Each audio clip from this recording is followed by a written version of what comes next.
Puebla, I don't know if you've heard of the Cinco de Mayo, but that was actually at that time, to talk a little bit about the culture, at that time that's when that Cinco de Mayo, that was actually the War of Puebla.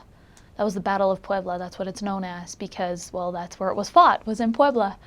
And it was actually fought, like, you can go, like, to so many sites. Like, I mean, I don't know if you can go to sites, but there's a ton of, like, history there. Like, all of the names are 16 de septiembre, which is all of the names of the streets, which is the day of the independence there, well, of Mexico. Es 16 de septiembre. That's the day of their independence. But the Battle of Puebla was Cinco de Mayo, which is the 5th of May. And so that's kind of a little cool. They're very into that. The members there's so many pioneers in that place.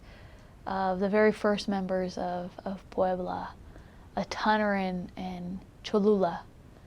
But there's a ton of, like, kind of a little bit different stories that you can hear from the members down there, but they love the Lord. They love him, and I love that about them. I love that. One more thing about the culture. So one thing there is that is a big there are a lot of jobs is they make cinder block and they make bricks. Coolest thing ever. If you can go make bricks, do it. Say, hey, I want to serve you. Let us make bricks. It's like literally with mud. They take mud and put it in a mold and lie it on the ground. And then they bake it in this big, huge kiln that they make themselves. Oh, it is the coolest thing. It is so cool. Do it. Do it, do it, do it, do it, do it. That was one of my favorite service things that I ever did. The language is Spanish. You can learn Nahuatl, which I would definitely recommend because it's super cool. At least a couple words, like, so that way you can say that you know it. I didn't do that very well. I think the best thing that really helped me with the language is just to kind of try to mimic the accents that they have. Like, learn the language first. Like, don't just kind of go up and go like, blah, blah, like, I don't know, like, start mimicking their accent without knowing what you're saying. Like, learn the language, kind of get a basis on it. It takes about like 6 months to kind of feel good and if it takes longer, that's okay.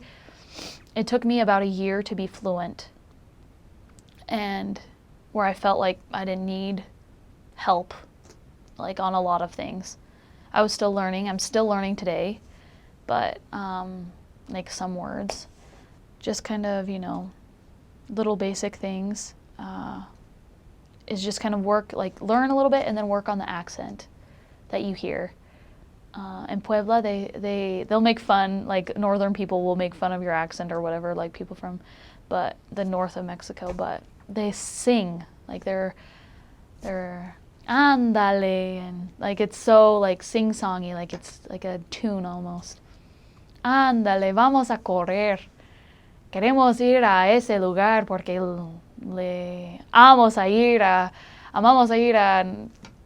pasear por Cholula porque es super genial. And no sé, like that's how they talk. They talk like a wave almost. And it's beautiful. It's beautiful. And so you'll hear that a lot.